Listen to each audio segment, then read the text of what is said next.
जय हिंद साथियों। हिंदी व्याकरण के एक नए वीडियो में आपका स्वागत है। आज हम लोग बात करने वाले हैं क्रिया विशेषण के बारे में, जिसे इंग्लिश में एडवर्ब कहा जाता है। ये हिंदी व्याकरण में बहुत महत्वपूर्ण भूमिका निभाने का काम करता है। तो आइए आज हम इसकी परिभाषा समझने का प्रयास करेंगे और इसके उदाहरण समझेंगे और इसके कितने प्रकार होते हैं, इन प्रकारों को समझने की कोशिश करेंगे। तो आइए हम इसकी परिभाषा समझते हैं कि क्रिया विशेषण किसे कहते हैं। तो जिन शब्द से क्रिया विशेषण या दूसरे क्रिया विशेषण की विशेषता प्रकट हो, उन्हें क्रिया विशेषण कहते हैं।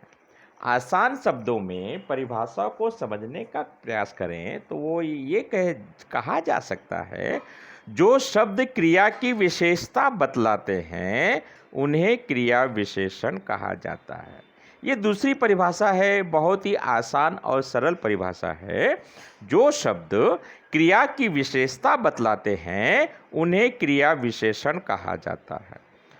और व्याकरण के दृष्टिकोण से समझने का प्रयास करें तो जिन शब्दों से क्रिया विशेषण या दूसरे क्रिया विशेषण की विशेषता प्रकट हो, उन्हें क्रिया विशेषण कहते हैं। एक बार फिर से दोहरा लिया जाए साथियों। दूसरे शब्दों में कहें, आसान शब्दों में कहें, जो शब्द क्रिया की विशेषता बतलाते हैं उन्हें क्रिया विशेषण कहते हैं। जैसे देव धीरे धीरे टहलता है, देव वहाँ टहलता है, देव अभी दौड़ रहा है, घूम रहा है, चल रहा है। तो इसमें क्या है, इन वाक्यों में धीरे धीरे, वहाँ और अभी राम के टहलने की विशेषता बतलाते हैं। तो इन वाक्यों में किसी के धीरे धीरे, वहाँ, अभी, टहलने की क्रिया की विशेषता बतलाते हैं। टहलना एक क्रिया है, लेकिन धीरे धीरे, बहुत ज़ोर से, उटपटांग तरीके से, ये सब विशेषता है। तो ये क्रिया विशेषण अविकारी विशेषण भी कहलाते हैं। ये बहुत ही महत्वपूर्ण पाठ है हिंदी व्याकरण में। इंग्लिश में इसे एडवर्ब कहते हैं। ध्यान दीजिए, आगे चलकर जब हम इंग्लिश ग्रामर को पकड़ने का, कवर करने का प्रयास करेंगे, तब वहाँ पर क्रिया विशेषण हम लोग आसानी से हिंदी और इंग्लिश दोनों भाषाओं को समझें। फिलहाल हम हिंदी विषय में ऊपर क्रिया विशेषण का वीडियो तैयार कर रहे हैं। तो जो उदाहरण पे हमने भी चर्चा की, राम धीरे धीरे टहलता है, राम वहाँ टहलता है, राम अभी टहलता है, इन वाक्यों में धीरे धीरे, वहाँ और अभी राम के टहलने की क्रिया की विशेषता बतला रहे हैं। ये क्रिया विशेषण अविकारी विशेषण भी कहलाते हैं। यह इसके अतिरिक्त क्रिया विशेषण दूसरे क्रिया विशेषण की भी विशेषता बतलाते हैं। वह बहुत धीरे धीरे चलता है, इस वाक्य में बहुत क्रिया विशेषण है, क्योंकि ये दूसरे क्रिया विशेषण धीरे धीरे की विशेषता बतलाते हैं। तो यहाँ पर हमने अब तक क्रिया विशेषण की परिभाषा को समझने का प्रयास किया है उदाहरण के माध्यम से। आगे बढ़ते हैं साथियों, क्रिया विशेषण के प्रकार। तो क्रिया विशेषण के कई प्रकार हो सकते हैं, प्रयोग के अनुसार, रूप के अनुसार, अर्थ के अनुसार। तो अभी हम लोग प्रयोग के अनुसार क्रिया विशेषण के 3 भेद: साधारण क्रिया विशेषण, संयोजक क्रिया विशेषण, अनुबद्ध क्रिया विशेषण। जिन क्रिया विशेषण का प्रयोग किसी वाक्य में स्वतंत्र होता है उन्हें साधारण क्रिया विशेषण कहा जाता है। जैसे हाय, अब मैं क्या करूं, बेटा जल्दी आओ, अरे सांप कहाँ गया।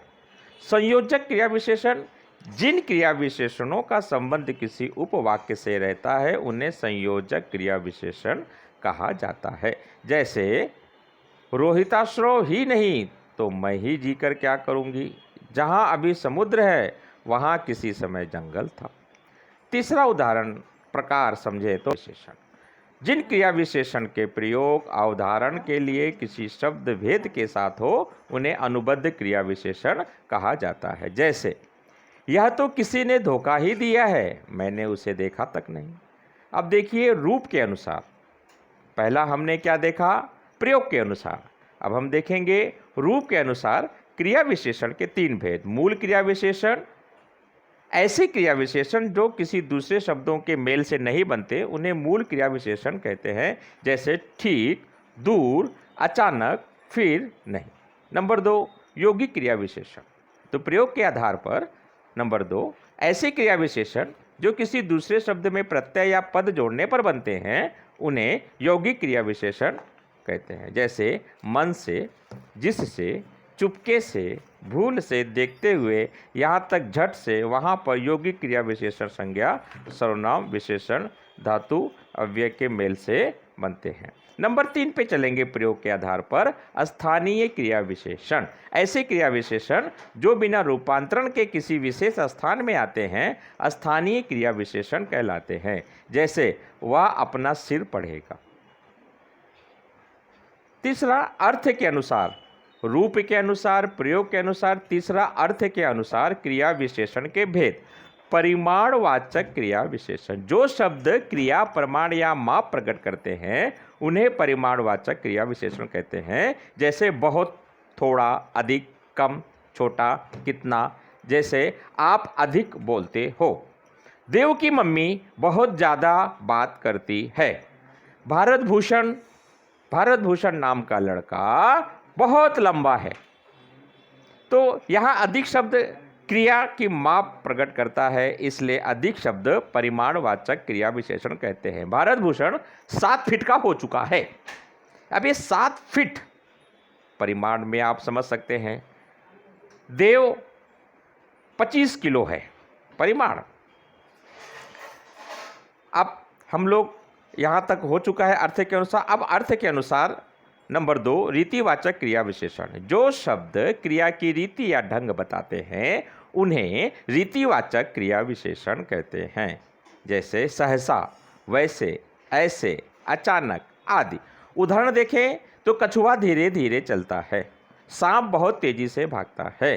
तो यहाँ धीरे धीरे शब्द क्रिया होने ढंग बता रहा है। इस क्रिया विशेषण की संख्या गुणवाचक विशेषण की तरह बहुत अधिक है। ऐसे क्रिया विशेषण प्रायः कई अर्थों में आते हैं, जैसे प्रकार, ऐसे, वैसे, कैसे, मानो, धीरे, अचानक, स्वयं, स्वतः, परस्पर, यथाशक्ति, प्रत्युत, फटाफट। निश्चय में जाएंगे तो अवश्य, सही, सचमुच, निसंदेह, बेशक, जरूर, अलबत्ता, यथार्थ में, वस्तुतः, दरअसल। अनिश्चय में जाएंगे तो भाई कदाचित, शायद, संभव, यथासंभव, स्वीकार, हाँ जी, ठीक है, सच है, कारण, इसलिए, क्यों, काहे, को। निषेध, ना, नहीं, मत। अवधारणा, तो, ही, भी, मात्र, भर, तक, सा।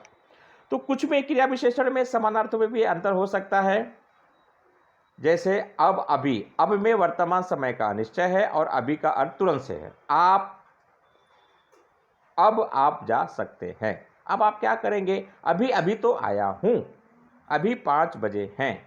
तब, फिर अंतर यह है, तब बीते हुए समय का बोधक है और फिर भविष्य की ओर संकेत है, जैसे तब उसने कहा। तब की बात कुछ और थी, फिर भी आप ऐसा कहेंगे, फिर ऐसा होगा। कहीं कहीं, कहाँ किसी निश्चित स्थान का बोधक है तो कहीं किसी अनिश्चित स्थान का परिचय। ना, नहीं, निषेध, मैं ये काम नहीं करूँगा। क्या तुम ना आओगे? तुम ना करोगे तो वह कर देगा। ना तुम सोओगे, ना वह जाओ। ना, क्यों रुक गए? तुम नहीं जा सकते, मैं नहीं जाऊँगा। भीतर, मैं जाओ। ही, भी, केवल, मात्र, भला, अच्छा, प्रायः, बहुधा, बात, पूछे। तो बात और काल पीछे समूह का सूचक है।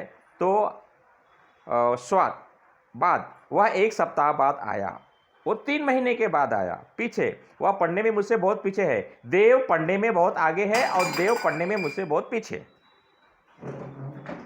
तो पीछे जो शब्द है वो हमें लेके जा रहा है। तो आज हम लोग यहाँ पर रुकते हैं साथियों।